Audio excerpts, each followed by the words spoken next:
Welcome to the 2020s again. Once again, my name is Stephen J, and I'm just here thinking about the future and handing out my thoughts. As I mentioned in the first video, I don't claim to be a psychic of any kind or have any kind of connection with spirits telling me about the future. Mostly I just observe trends. I have a curiosity about people, culture, society, and want to help people kind of anticipate what's coming on ahead.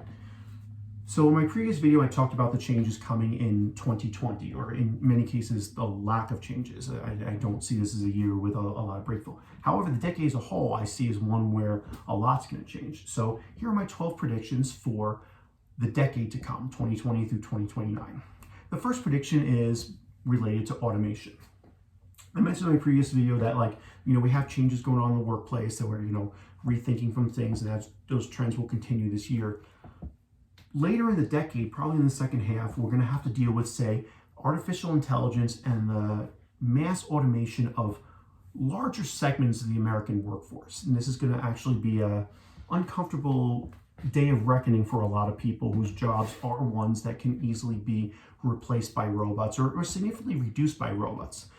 When this happens, we're going to actually have to rethink the entire idea of work, what work means, what work does. And what I say by that is that work traditionally provides two things for people in their lives, two needs according to Maslow's hierarchy of needs. One is it provides you with resources. It gets you the money that you need to buy, the stuff that you need in your life, food, water, rent, everything like that.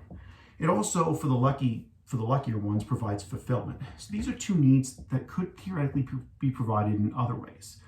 Also, when work is distributed in a manner that's different than the way it is today, we're going to have to rethink how we're defining a lot of things. One great example of that is traditionally we define how much someone's valued by an hourly rate times the number of hours they work.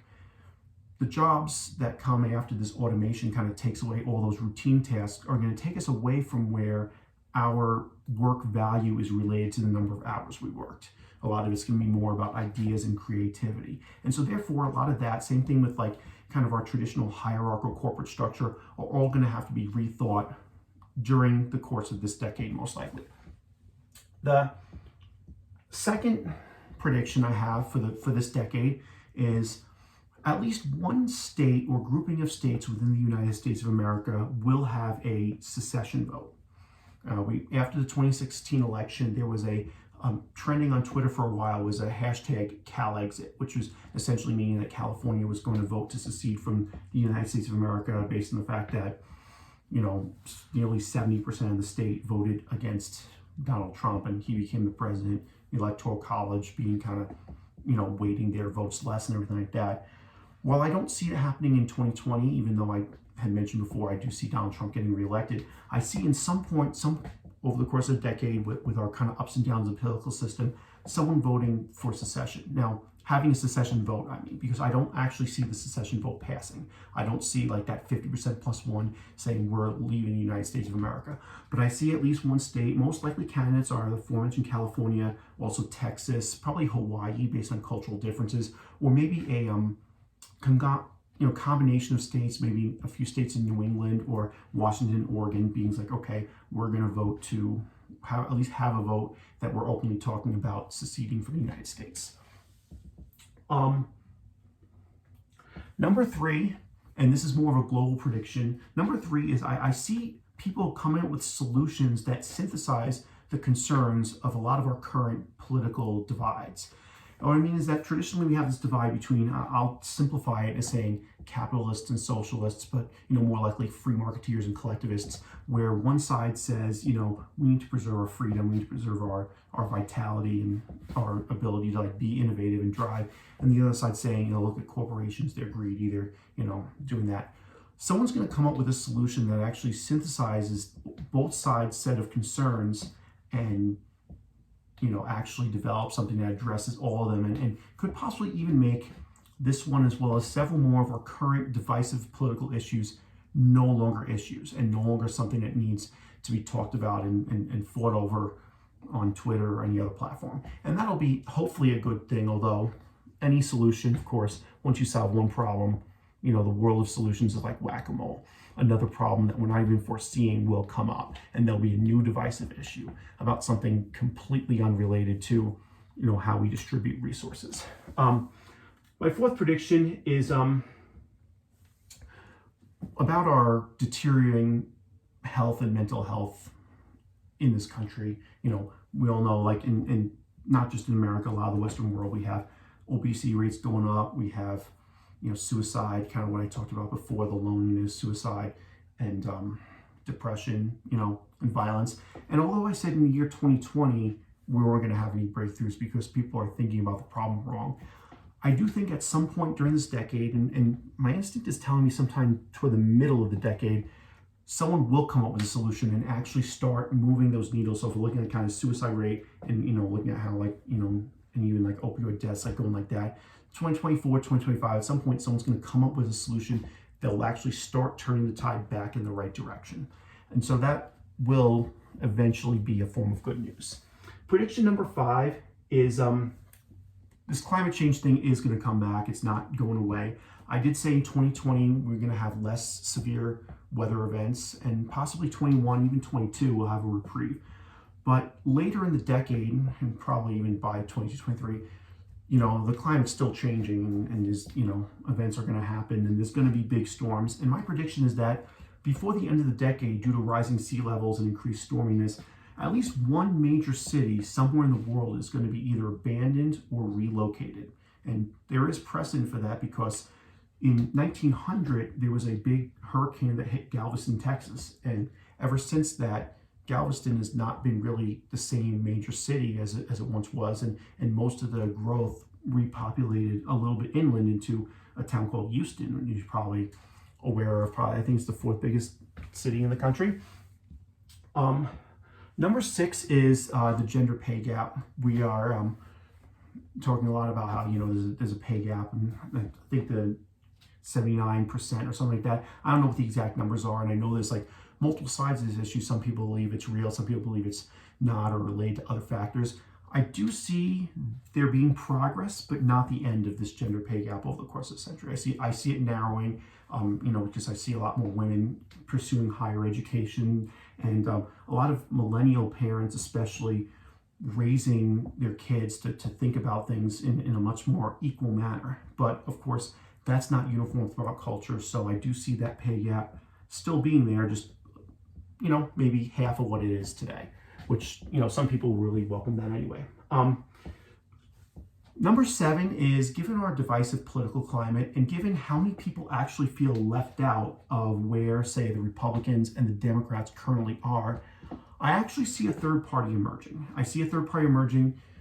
Maybe it's one of the ones that already exist, but maybe it's a completely different one. But what I see this third party doing is appealing to groups of people that don't necessarily feel like they have a home in this, Trump Republican versus, say, Bernie and, Elizabeth Warren Democrat divide, and saying, maybe like suburbanites who, I grew up suburban. I kind of feel like maybe I have some instinct in that, like, don't necessarily feel like Trump's bombastic attitude is good, but also don't want to like kind of nationalize our healthcare service and stuff like that. So I see this third political party, and I see what they're doing is they're focusing on, say, one region or one type. Say, focus on, wealthy suburban districts. So we're focusing on, say, just the New England states. And what they're going to do to upend politics is, I'd say they're going to focus on winning, say 30, 40 congressional seats. Not even necessarily the presidency, not necessarily kind of be everywhere, but if they focus on one region or one, type, say suburbanites, get enough seats in Congress. The goal is going to be, I don't necessarily think they'll accomplish this by 2030, but they'll be well on the way to like implementing this plan and trying to execute it by 2030, is saying, okay, if our party, our third party, has 35, 40 seats in Congress, then we can force coalition building when it comes to passing legislation. It will no longer be, okay, whatever party wins this election, does it all on party lines, which we're seeing a lot, especially with the more divisive stuff right now. Number 8 is I'm viewing finally a big breakthrough when it comes to transportation. We talked about kind of the driverless vehicles and stuff like that, and driverless automated trucking, say, can't really happen in that much isolation from, say, something along the lines of finally making passenger rail profitable. And what I'm saying that is like, people have always said passenger rail is not profitable, but there's a rail line now in Florida called Brightline that's actually expanding their service right now. They go from Miami to West Palm Beach via Fort Lauderdale. They have plans in 2022 to extend that up to Orlando and eventually Tampa. They also bought out another initiative called Express West, working on the Los Angeles, Las Vegas. So I see corridor. So I see either profitable passenger rail or faster and more efficient flights. And what I'm saying is that passenger flights is one of the forms of transportation that actually has the worst impact on our environment when it comes to climate change. If you want to measure your climate imprint, your carbon footprint personally, one of the big components of that is how often do you fly places. And that's why say, Greta Thunberg did not want to fly even to these conferences. And she's like, I'm going to, live by what I'm saying and not fly places and take boats or whatever. And so what I see is people actually listening to that and saying, we're going to make a breakthrough. And so this breakthrough, and could possibly even be both a profitable passenger rail system that can, get people around better within the country, and also, some of these, like whether it be the supersonic jets or just a way that airplanes will be more efficient and use less fuel. That breakthrough I see coming. Number 9 is a general culture change that I see happening, mostly related to what we feel like we're missing. Is this nagging feeling in all of our heads about what the human experience should be and what it ends up being based on pressure from the world, okay? The most high-profile example of this mismatch is all these working themselves to death experiences in Japan, and they're the ones kind of on the far end of that spectrum of the overwork. I see nearly every culture in the world, from wherever we're starting, from Japan to say Europe on the other end, where they take the whole month of August off. Every culture is going to try to restructure in a way that places more value on taking time off, spending time with family, spending time with loved ones, children, and kind of being there for each other and sharing experiences. And I say sharing experiences means a lot to me because I feel like that's how you really build trust in a person and really build community and people that have your back and people you can confide in. All right.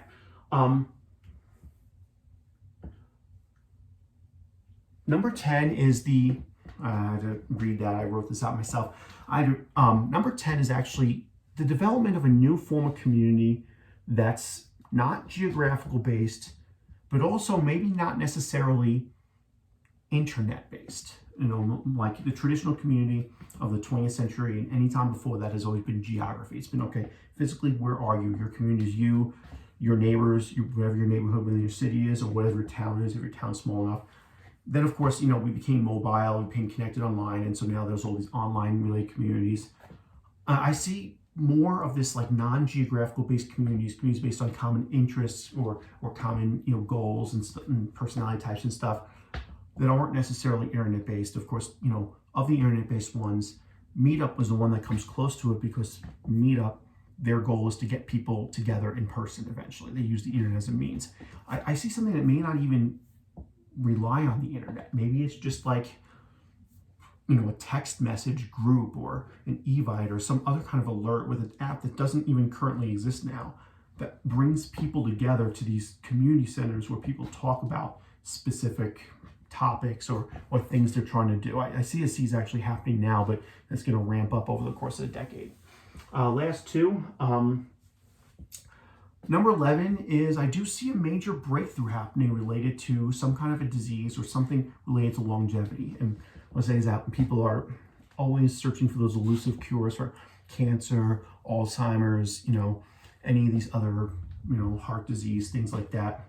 And this major breakthrough probably may even coincide with what I said before about us finally making progress about our, obesity and poor mental health rates, finally getting that curve to start bending in the other direction.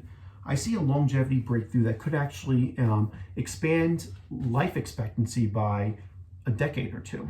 I'm not saying necessarily those numbers will go up from 72.5 to 82.5, but for the people who are, you say young enough to benefit from it, could possibly expect to live, a decade or two longer, and that progress could actually continue beyond the decade. And my final prediction is a dire one. Number 12, the last prediction I have is related to privacy. Unfortunately, one of the downfalls, or one of the downsides to a lot of the advancements we're having, especially even with this involvement of community, is that it's going to be tougher to really achieve true privacy the way we once had, where you close the door, you lock yourself in your room.